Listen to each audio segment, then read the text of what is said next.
Shalom Mister, nama saya Ripka Laisibey, Prodi Teologi. Nah, saya akan mempresentasikan materi mengenai kepemimpinan gereja.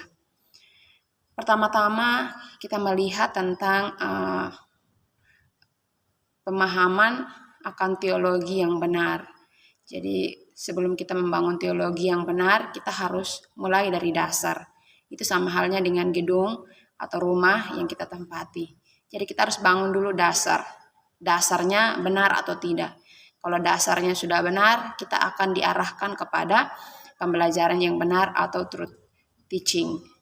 Dari pembelajaran yang benar, kita akan memperoleh truth understanding atau pemahaman yang benar. Dan dari fondasi pembelajaran, pemahaman akan menghasilkan truth living atau kehidupan yang benar. Seorang pemimpin gereja memiliki tanggung jawab yang sangat besar untuk tubuh Kristus atau gereja Tuhan yang dipercayakan kepadanya, di mana dia harus memastikan pertumbuhan dari gereja itu semakin ke atas, semakin serupa dengan Kristus. Itu yang harus dikerjakan, dilaksanakan oleh pemimpin gereja. Pemimpin gereja juga harus ingat mengenai keempat C. Yang pertama ada calling atau panggilan. Dia harus memastikan bahwa panggilannya sudah tepat, sudah benar, panggilan untuk melayani pekerjaan Tuhan. Yang kedua, kompetens. Pemimpin gereja harus memiliki kompetens yang benar, pengetahuan yang lebih, sehingga dengan pengetahuan itu dia bisa terapkan juga untuk orang-orang yang dipercayakan kepadanya. Yang ketiga, confidence, kepercayaan diri. Ini penting sekali dimiliki oleh seorang pemimpin gereja, sehingga itu bisa mendorong dia untuk terus maju melawan berbagai tantangan demi mencapai target, tujuan, visi yang sudah ditetapkan. Yang terakhir, karakter. Pembentukan karakter ini sangat perlu sekali dimiliki oleh seorang pemimpin. Dia harus bentuk dulu karakter dalam pribadinya, karakter Yesus tentunya, sehingga orang-orang yang ada di bawah pimpinannya dia bisa mengikuti karakter Kristus yang ada di dalam diri seorang pemimpin. Berbicara mengenai pemimpin, seorang pemimpin yang berhasil, pemimpin yang cakap, itu tentunya didorong oleh visi. Jadi setiap kita sebagai pemimpin gereja nantinya, kita harus memiliki visi yang jelas. Apa sih target yang harus saya capai? Apa sih tujuan yang harus saya kejar? Ya, kita harus tetapkan itu sehingga kita bisa dalam perjalanan pelayanan kita terus berjuang untuk tujuan yang sudah kita tetapkan atau target yang sudah kita tetapkan. Seperti yang dibicarakan di dalam Roma 8 ayat 9-30, bahwa kita harus melakukan semua berdasarkan panggilan kita. Kita melakukan sampai kita dimuliakan bersama dengannya. Peran seorang pemimpin gereja juga yang kita lihat di dalam 1 Petrus 5 ayat 1-11, di mana dia harus melayani dengan kerendahan hati, dengan penuh pengabdian, tanpa ada paksaan dari siapapun.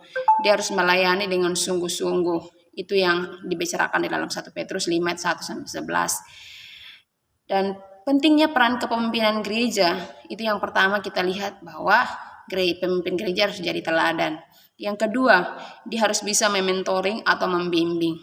Jadi harus pintar mementoring, membimbing orang terus maju di dalam Tuhan, memberikan pengarahan yang sesuai dengan kebenaran Alkitab. Yang ketiga, pemahaman akan Alkitab yang mendalam. Jadi seorang pemimpin gereja harus memahami isi Alkitab dengan baik sehingga dia tidak salah menyampaikan kebenaran kepada orang-orang yang dipimpin. Yang keempat, pelayanan yang aktif. Seorang pemimpin gereja tidak hanya fokus di ibadah raya saja, tapi dia juga harus terjun aktif dalam pelayanan anak, pelayanan remaja, pemuda, dewasa muda, bahkan lansia dan lain-lain sebagainya. Yang kelima, komunikasi efektif. Seorang pemimpin gereja harus membangun komunikasi yang baik dengan jemaat. Begitupun sebaliknya jemaat dengan pemimpin.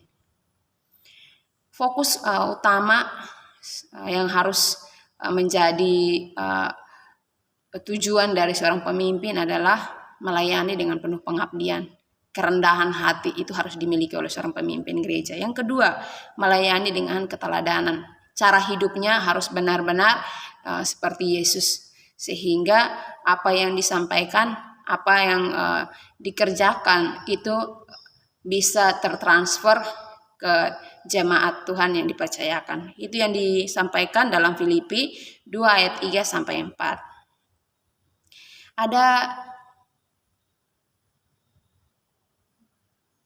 Ada 4 jenis pelayanan yang harus dilaksanakan oleh pemimpin gereja. Yang pertama, didaskalia atau pengajaran. Jadi seorang pemimpin gereja harus mampu memberikan pengajaran yang benar, yang tepat sesuai kebenaran Alkitab. Itu terdapat dalam 1 Matius 3 ayat 16 sampai 17. Yang kedua, koinonia atau kesatuan. Pemimpin gereja harus mampu memupuk hubungan yang baik antara pemimpin dengan jemaat, begitu juga sebaliknya jemaat dengan pemimpin. Itu yang kita bisa lihat di dalam Efesus 4 ayat yang ketiga. Yang ketiga, ada diakonia atau pelayanan. Jadi seorang pemimpin gereja harus mampu melayani sesama. Kasih Allah yang ada pada dirinya harus dia bagikan untuk sesama. Seperti yang tercatat dalam 1 Korintus 12 ayat 4 sampai 7. Yang terakhir, ada marturia atau pemberitaan. Nah, seorang pemimpin gereja harus menyampaikan berita Injil, kesaksian dimanapun dia berada, menyampaikan kebenaran bagi orang-orang yang belum mengenal sama sekali tentang kebenaran. Kita bisa lihat di Markus 16 ayat yang ke-15. Kendala yang dihadapi oleh pemimpin gereja dalam melaksanakan tugas tanggung jawab, konflik. Kita bisa lihat di Kisah Para Rasul 6 ayat 1 sampai 7. Yang kedua, ketidaksetujuan. Itu kita lihat dalam Kisah Para Rasul 10 948 mengenai penginjilan. Yang kedua, di Kisah Rasul 15 ayat 7 sampai 11 mengenai sunat. Yang ketiga, di Kisah Rasul 15 ayat 35 sampai 41 itu tentang Paulus dan Barnabas yang berbicara mengenai pendamping pelayan mereka. Yang ketiga, kendala yang ketiga adalah kelelahan. Itu kita bisa lihat di dalam Markus 1 ayat 35.